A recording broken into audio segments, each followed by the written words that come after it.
Is this correct? Not for Metroid standards. No. I know people saying, "What, man? Guys, it's going back between 81 and 82."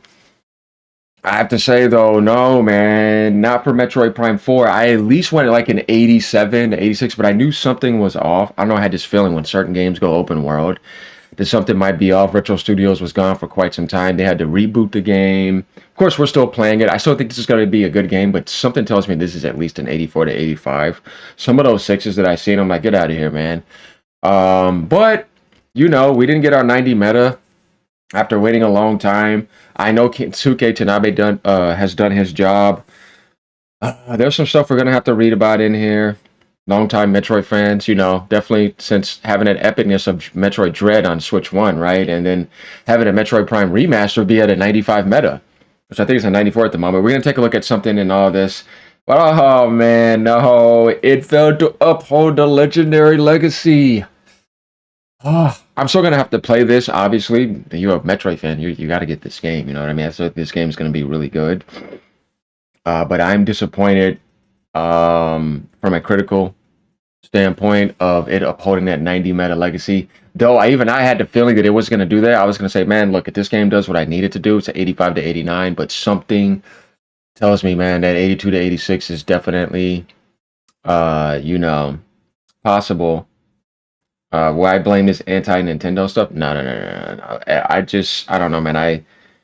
I'm disappointed. So let's read some stuff here. Let me know what you guys think about this. Once again, I mean, this is still a phenomenal year for Nintendo. They dropped so many games and they're ending it with a good score. 81 to 82, it's going back and forth right here. The positive says 82, so it should be at that, but you know how they weigh things differently. Doesn't matter, though. I know some fans that definitely wanted something much higher than that. So yeah, let's take a look at some of these reviews. Still a good year by Nintendo. So we see Nintendo's Metroid Prime 4 Beyond is without a doubt the return that the fans of the saga have been waiting for almost a decade. Retro Studios has perfectly balanced the classic essence of Metroid Prime with innovations that revitalize the experience. You're gonna look at some negative stuff too, see what they have to say, or stuff that's a little bit lower. We'll take a look at the spectrums. Delivering an adventure that while accessible to new players, maintains the challenge and depth that defines the franchise. The game's unique atmosphere, the richness of its world, and its gameplay deeply integrated with exploration and combat mechanics, making this installment something truly special. Then you have PC Magazine saying gorgeous, highly entertaining, and a thrill to unrival. Metroid Prime 4 Beyond on Switch 2 is the best single-player shooter in years and a triumph for gaming's coolest heroine. Okay, Giant Bomb. What? Giant Bomb gave it a 100? What the hell? Despite a few tweaks and new features, motion control, psychic powers, and a non-linear hub world, which kind of made me worry a little bit. Semi-open, sure. And the occasional side character. This is Metroid Prime through and through. It is without a doubt the closest the series has ever felt to the original Prime. I mean, that's what I want. In terms of tone, gameplay, and quality, time will tell where I place Metroid Prime 4 in the ranking of the overall series. But fresh off my first playthrough, I feel comfortable putting it among the likes of Super Metroid and the original Metroid Prime. Well, hold on. That's a bold statement. We're going to have to see about that. It is the best Switch 2's title yet, so that's how he subjectively feels, because, and I have yet to imagine that fans of the series will find themselves captivated. Okay, so let's go down to some 90s real quick. Let's look for somebody. Okay, we got Nintendo Life. They're usually honest about their reviews.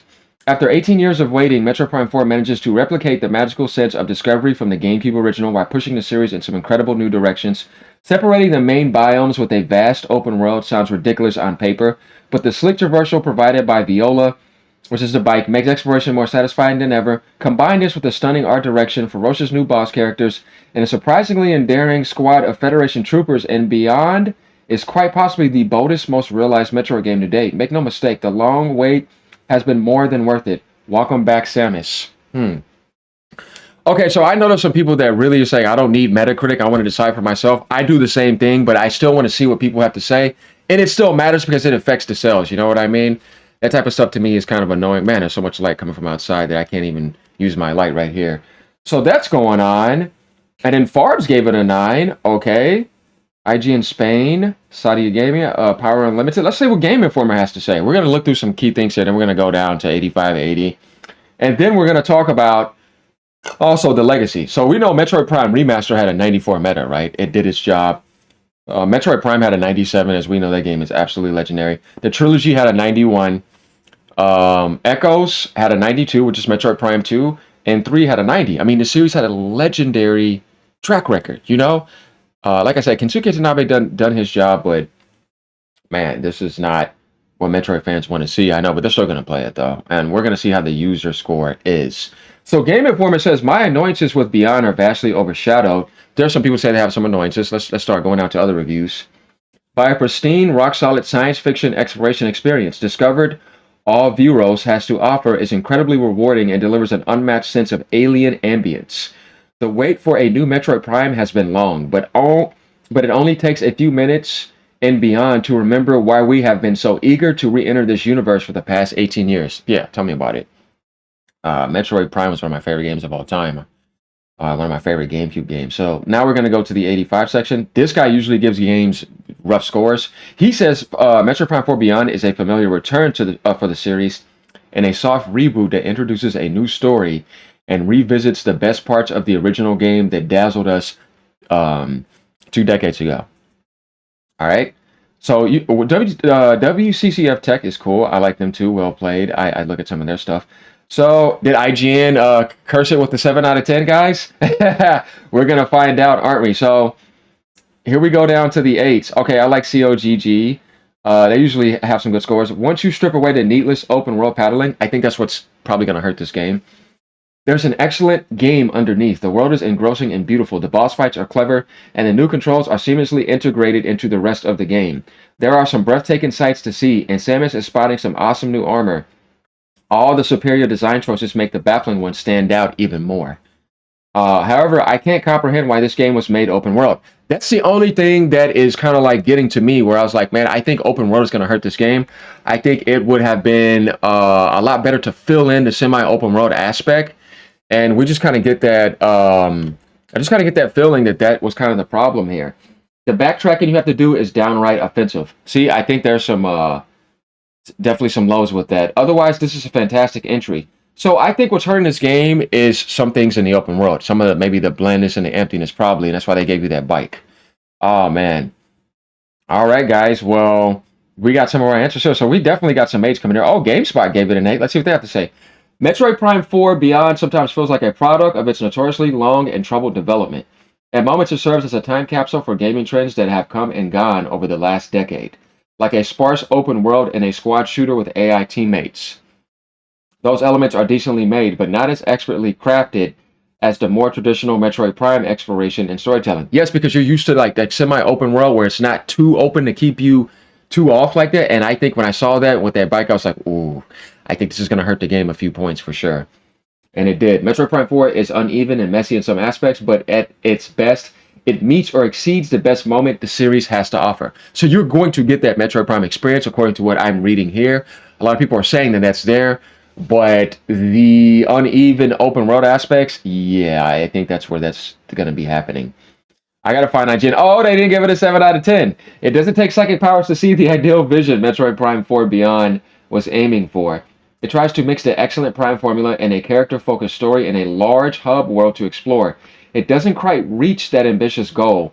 With an outdated open desert area, see, I knew this was going to be the problem, that mostly feels like padding. The same thing again, that's what a lot of people are saying this, and a cast of characters that provide both a handful of memory moments and too much chatter at times. It's not really Prime for chatting.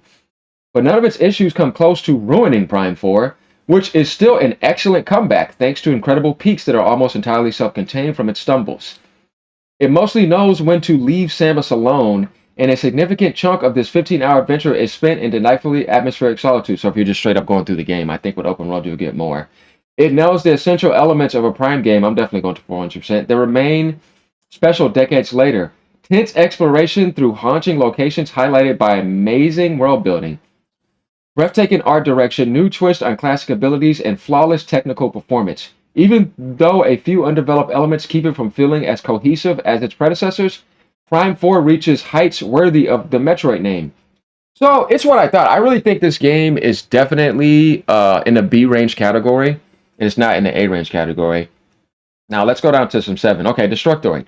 First announced all the way back in 2017, Samus Aran's latest FPS adventure is finally here, and it is for the most part worth the wait.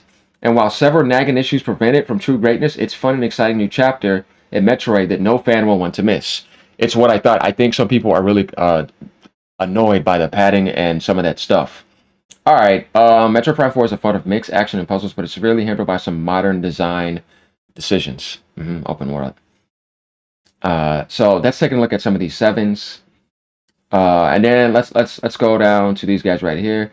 It's a meticulously crafted sequel, a fantastic soundtrack, excellent boss fights, and impressive enclosed locations that prove Retro Studios has not lost its craftsmanship. However, just as strongly as the game can amaze, it can also disappoint. The open desert with the motorcycle. There it is again, guys. The open world has hurt this game. And not because it was open world, but because it's tough, and that's not what Metroid is really about. And I think they just didn't nail it. So we kind of get our ideas here by reading some reviews that, because I just want to give you guys from the top all the way to the balance that this is the Metroid that we want. But there's unnecessary open world padding that seems to be ticking off some people. Unfortunately, man, that sucks. So that means like, oh, okay, well then I can just get to the Metroid that I love and you're still going to get that experience. So it's not like this 81 could be your experience. You could get that same experience that you've always had with Prime, but that's there because of unnecessary aspects and they probably didn't know what they were doing. That sucks, man. So, I mean, that's it for Metroid Prime 4 here, guys. And I saw Digital Foundry did something, but I have to do that separately. And they're saying that it's flawless when it comes to performance. They think it has a HDR masterpiece, and there's a lot of other things going on. My thing is if I get my experience that I like, that score doesn't mean anything to me. That's not why I am disappointed in the score. I'm disappointed in the score because of the legacy of Metroid, and that affects scores. It just does. I mean, that affects sales. It just does. That's the way this industry works. But I think for Metroid fans, they don't care. As long as they get that same feeling, because that's what we're here for anyways. And the Metroid series has been alive for a very long time, as we know, 40 years damn near or something. So yeah, let me know what you guys think. I wanted to walk you guys through like different perspectives of these reviews. We're not going to see anything video. I don't want to do that. I kind of want to, see that myself when I explore the game. That's why I'm not reading. That's why I'm not doing any videos. I don't want to see anything. I already saw enough with gameplay, and I'm pretty sure you guys can understand that. So am I really disappointed? Only in the score, but I can't say from an experience unless I get the game and say, oh man, this did let me down, because I'm going to do my own personal review for you guys, and I will let you know what I think about that. But right now, I'm still excited. You know what I mean? It's pretty much, like I said, fighting back between an 81 and 82. Maybe it might go up a little bit more. I'm disappointed in Eurogamer giving it a 6, but they suck now, so that kind of makes sense. I just don't trust them. And their score definitely weighs pretty heavy, because that's the way this Metacritic system works in a weird way. But all in all, a fantastic year for Nintendo. They dropped nothing but really good games. Obviously, Mario Kart didn't hit the peak that we wanted along with this game when it comes to meta. But I have to see from an experience how I feel about this. All right, guys, like, comment, subscribe. Let me know what you think. Once again, Metroid fans are still eating because Dread was amazing. We got this, and I think we're going to get more Metroid games. But it's not going to be a 3D one next, obviously, which is what I think a lot of people are looking for. Later, y'all. Peace out. Let me know what you guys think. If you have the game, leave a comment in my channel. Later.